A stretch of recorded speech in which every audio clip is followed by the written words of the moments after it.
Dear friends, we are together for 12 minutes. Sometimes one wonders if 12 minutes are truly enough for everything. Shall I say something? Sometimes a single minute, a single sentence, can change our entire lives. If I can meet with you here today, it's because I once heard a word, a sentence, from a speaker 15 years ago in Budapest. And from that day, I can say my life changed. Friends, there is something interesting. Our topic is very intriguing and important. Live vividly, bring to life has now become a book containing very important techniques in 7 steps. However, today, I want to step outside the boundaries of books, information, and everything in these 12 minutes. I want to understand this. You might say, "Teacher, I'm already living. I'm alive, married, have a child, go to work, and come back." Is this truly living vividly? What does living vividly really mean? What does it mean to be truly alive? If I am now filled with sadness, distress, and troubles, thinking, "Oh, damn it, what will happen? Oh, what will happen to my life? What happened to my child's school?" If sorrow, worry, anxiety, and fears have started to engulf me, am I really alive? Similarly, throughout our lives, we have read many books, received lots of information and education. We think that information belongs to us, and as long as that information governs us, can this life be yours? Can it be a vivid life? Information is something that comes from the past. In fact, most of it doesn't even belong to us but to others. We take others' information and try to incorporate it into our lives, claiming this is our life. So should we not use information? Absolutely use it.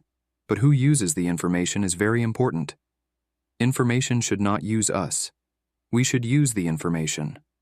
Similarly, we are so dependent on the external world. As long as the external world and life govern us, are we truly free? Friends, think about it. We have so many dependencies. Is it possible not to have anxiety, worry, and fear in the midst of these dependencies? We live in fear of losing.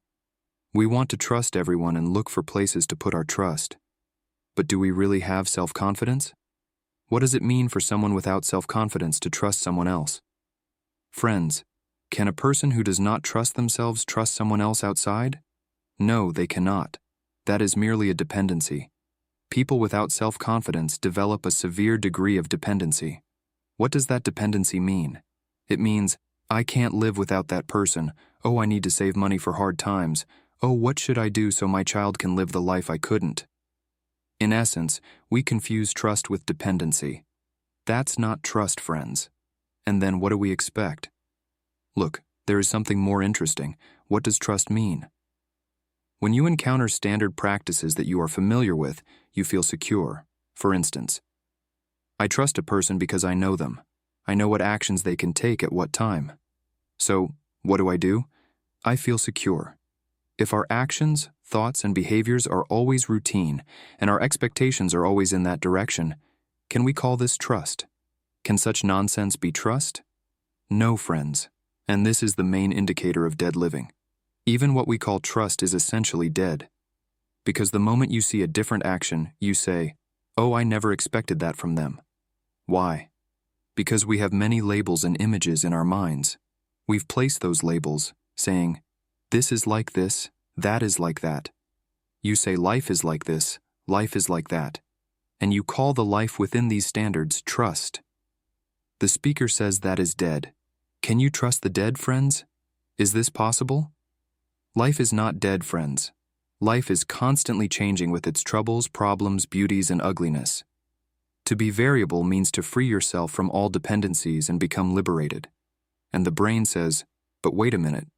Then I'm afraid. How will I live? What will I do? Should I not trust anything?" Yes, my brothers and sisters, do not trust anything. Think about it now. Do not trust anyone, even me. Do not trust and see what happens. If you trust nothing outside, what happens? What happens if you do not trust the money in your bank?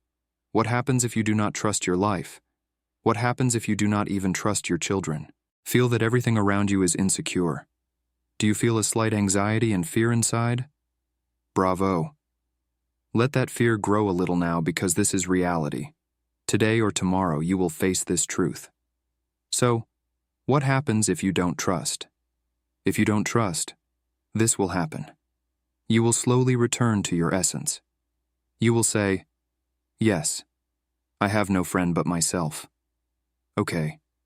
You return to your essence, and not to your money in the bank, your diplomas, your knowledge, or your experiences, but to your essence. Are you aware of what is inside your essence? Do you know what self-confidence means? Is it your past knowledge or your diplomas? No. What is self-confidence then? Look, you will find something interesting. This is not mentioned in the books we have discussed. What creates self-confidence is an abstract concept. Trust is an abstract concept because if you develop self-confidence, if you can understand that abstract concept, something interesting emerges. But what is self-confidence? What is an abstract concept? What is trust? Now we are thinking. Friends, your sense of responsibility and your love make you who you are. The only place you can trust is your tremendous love for yourself. The only place you can trust is your sense of responsibility. The only place you can trust is your willpower and determination. These create tremendous trust. Self-confidence arises from this. That is, from your responsibility, your love, your tremendous willpower, and your determination. If I lack self-confidence, I will start looking for people to trust and make decisions for my life. And right now, you are listening to the economic news, allowing others to make decisions about your life. They say the economy is going badly, that life is going to get worse, and you let those people ruin your life and make those decisions. And you call this logic because you do not trust yourself. You think the external world is more realistic. But if you bring out those tremendous feelings inside you, what happens if self-confidence forms? A person who develops self-confidence understands what trust is. Trust is something alive. Because if trust forms within you, then you genuinely start trusting others and the entirety of life. That is not dependency, because it does not matter if it is there or not. If they do something wrong, you say, okay, it can happen. It is human life. They can do it. Because you have no fixed expectations, nothing to gain. There is no quid pro quo in trust, meaning, I trust you, you will save my life. I trust you, you will save me. When that something does not exist, real trust begins.